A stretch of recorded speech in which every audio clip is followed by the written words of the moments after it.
Setiap orang yang melakukan pembelaan terpaksa yang melewati, maksudnya yang melampaui batas yang langsung disebabkan keguncangan jiwa yang hebat karena serangan atau ancaman serangan seketika yang melawan hukum tidak dipidana. Nah, ini saya ulangi lagi, pasal 4.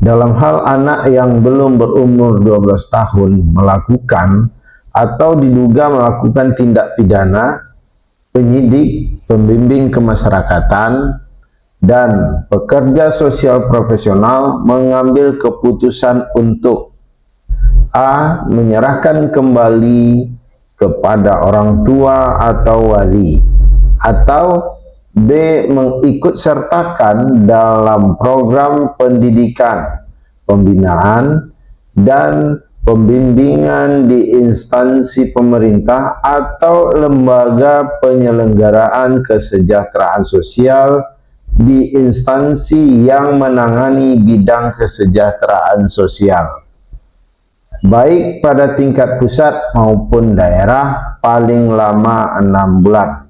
Pasal 41 Undang-Undang Nomor 1 Tahun 2023 tentang Kitab Undang-Undang Hukum Pidana atau KUHP. Assalamualaikum warahmatullahi wabarakatuh, sobat-sobat sekalian dimanapun Anda berada. Bertemu lagi kita di dalam edukasi ilmu hukum secara online.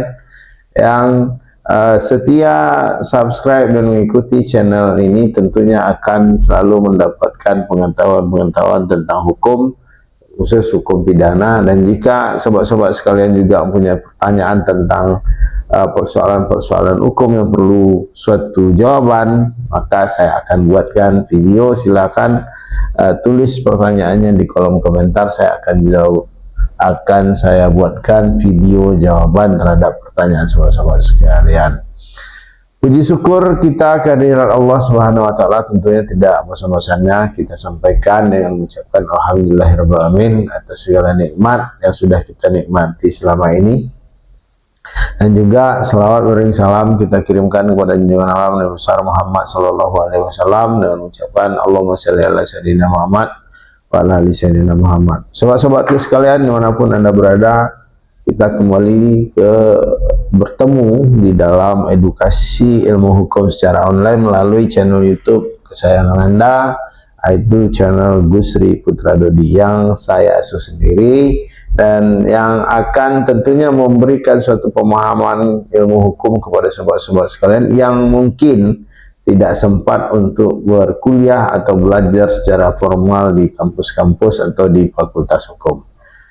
Sobat-sobat sekalian, pada video yang lalu saya sudah mengulas, saya menyampaikan secara ringkas, secara singkat kepada sobat-sobat sekalian tentang alasan pembenar sebagai hapusnya pidana atau hapusnya penuntutan pidana karena alasan pembenar. Seperti video yang sebelumnya lagi itu saya menjelaskan ada dua alasan penghapusan penuntutan di dalam pidana. Yang pertama ada alasan pembenar, yang kedua alasan pemaaf.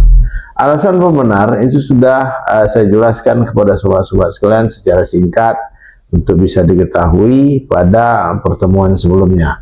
Kali ini saya akan menjelaskan tentang hapusnya pidana karena alasan pemaaf. Jadi sobat-sobat sekalian, seperti yang saya jelaskan bahwa ada dua alasan hapusnya penuntutan pidana. Yang pertama karena alasan pembenar, yang kedua karena alasan pemaaf. Bagi yang belum sempat menonton video tetapi masuk di video ini, ingin tahu apa itu alasan pembenar sehingga menyebabkan hapusnya penuntutan pidana, silahkan ambil atau tonton video yang ada sebelum video ini di channel saya. Baik, sobat-sobat sekalian, saya akan sampaikan alasan pemaaf di dalam KUHP ini, di dalam Kitab Undang-Undang Hukum Pidana atau di dalam Undang-Undang Nomor 1 Tahun 2023 tentang Kitab Undang-Undang Hukum Pidana, itu ada mengatur atau termuat di dalam beberapa pasal. Yang pertama ada pasal 40 yang nanti akan saya bacakan satu persatu.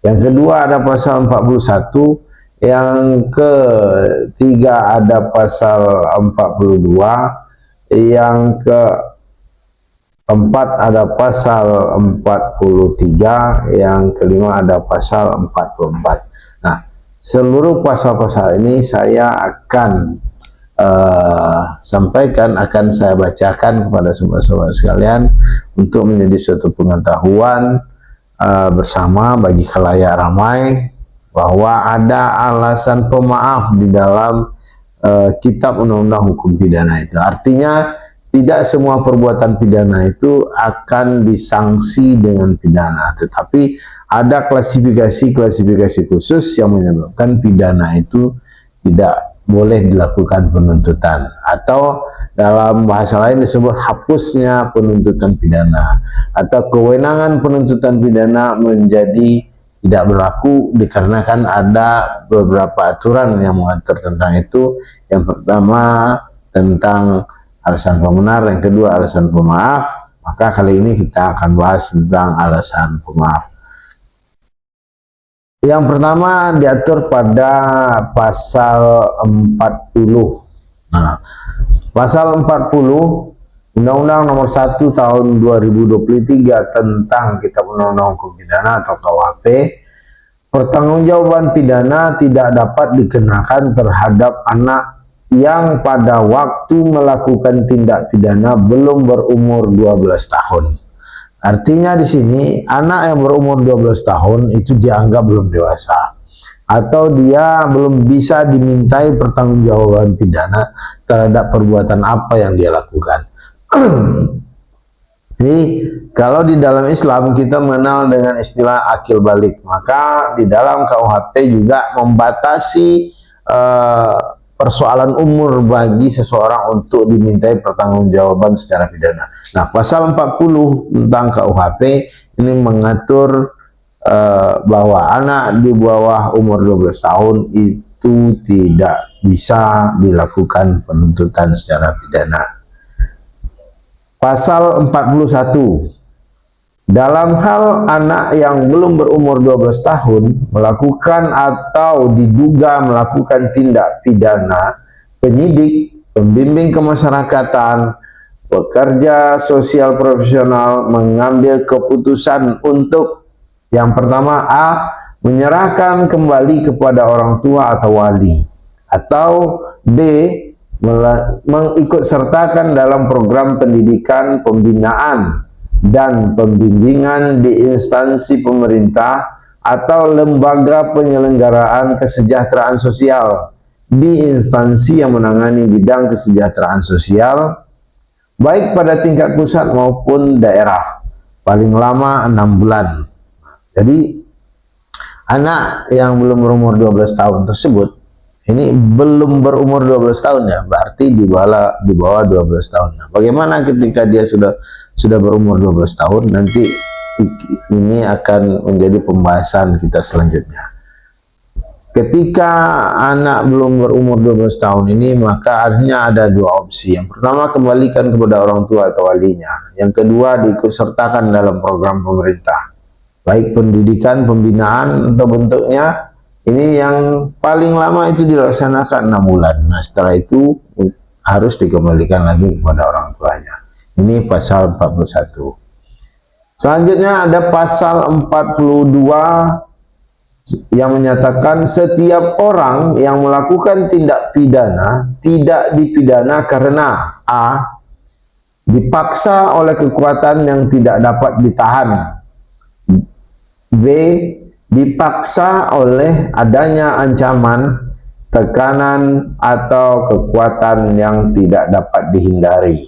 Sebagai contoh, ini dimaksud adalah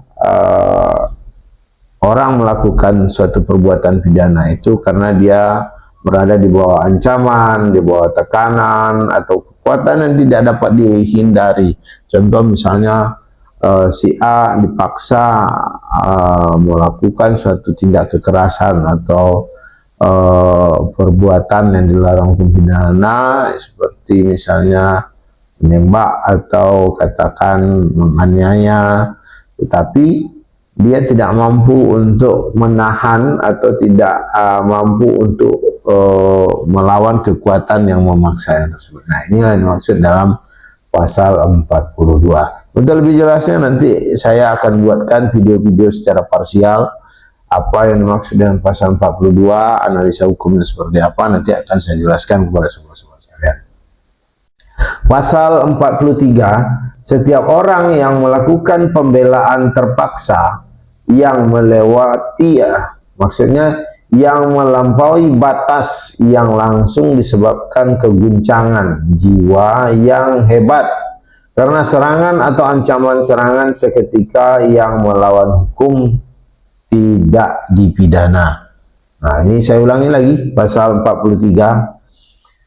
Setiap orang yang melakukan pembelaan terpaksa yang melampaui batas yang langsung disebabkan keguncangan jiwa yang hebat karena serangan atau ancaman serangan seketika yang melawan hukum, tidak dipidana. Bagaimana uraiannya, bagaimana penjelasan dari pasal ini, nanti kita jawab atau nanti akan saya jelaskan kepada sobat-sobat sekalian di dalam bentuk video, supaya video alasan pemaaf ini tidak terlalu panjang.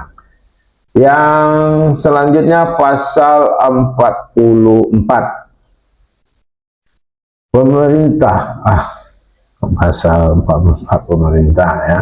Sekali lagi saya ulang, pasal 44 Undang-Undang Nomor 1 Tahun 2023 tentang Kitab Undang-Undang Hukum Pidana. Perintah jabatan yang diberikan tanpa wewenang tidak mengakibatkan hapusnya pidana, kecuali jika orang yang diperintahkan dengan itikat baik mengira bahwa perintah tersebut diberikan dengan wewenang dan pelaksanaannya, termasuk dalam lingkup pekerjaannya. Jadi ini ada seperti yang saya sampaikan pada video sebelumnya, tidak semua bisa memberikan perintah jabatan terhadap orang yang menjalankan perintah jabatan itu. Nah, contoh kemarin saya sudah sampaikan, misalnya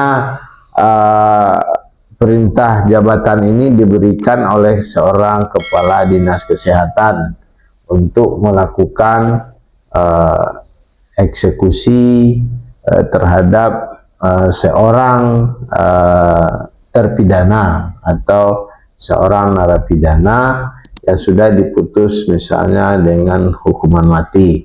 Maka kepala dinas kesehatan itu tidak bisa memberikan perintah dalam jabatannya kepada si eksekutor.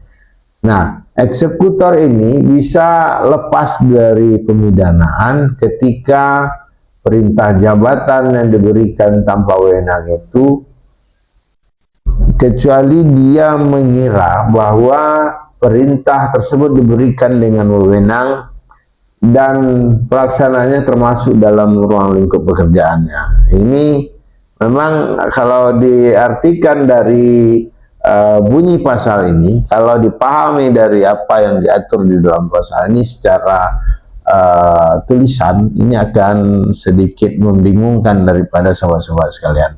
Jadi daripada tidak bingung nanti bagaimana penafsiran pasal ini, nanti saya akan jelaskan dalam video pembelajaran atau video edukasi ilmu hukum selanjutnya secara parsial seperti yang saya sampaikan tadi.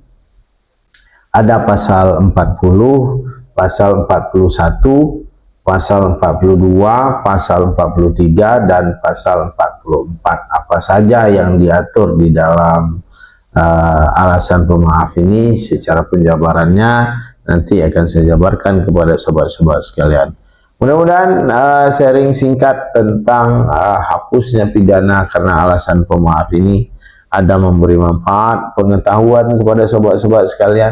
Dan jika berkenan menurut sobat-sobat sekalian ada manfaat yang bisa diambil dari video ini, silahkan di-share sebanyak-banyaknya di dalam akun-akun media sosial sobat-sobat sekalian, agar video ini bisa diketahui dan menjadi suatu edukasi ilmu hukum kepada sobat selain yang subscribe di channel ini. Demikian sobat-sobat sekalian, lebih dan kurang dalam penyampaian ini saya mohon maaf. Bila taufik wal hidayah. Wassalamualaikum warahmatullahi wabarakatuh.